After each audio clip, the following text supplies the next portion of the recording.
தாசை பிடித்தவர் வியாபாரி முத்து வெளியில் செல்லும் போது அவரது பணப்பையை தொலைத்தார்.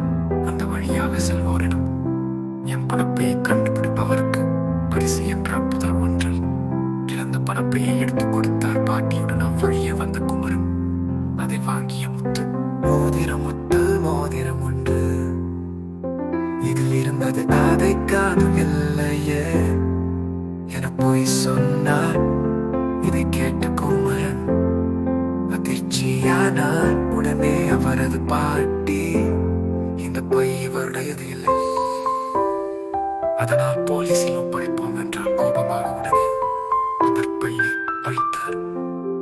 பல்கி அவரை போய் சொன்னதற்காக அவர்களிடம் மன்னிப்பு கேட்டார்.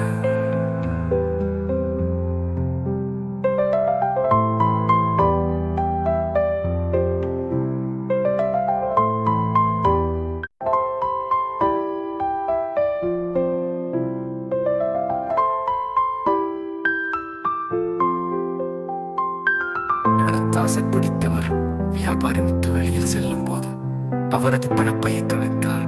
அந்த வழியாக செல்வோரிடம் என் பணப்பையை கண்டுபிடிப்பவருக்கு பரிசு என்ற அற்புதம் ஒன்றில் இழந்த பணப்பையை எடுத்துக் கொடுத்தார். பாட்டியுடன் அவ்வழியே வந்த குமரன் அதை வாங்கிய முத்து மோதிரம் முத்து மோதிரம் உண்டு, இதில் இருந்தது அதை காணவில்லையே என போய் சொன்னார்.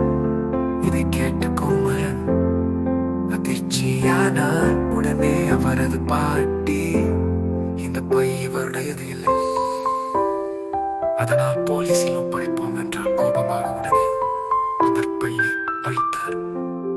பல்கி அவரை போய் சொன்னதற்காக அவர்களிடம் மன்னிப்பு கேட்டார்.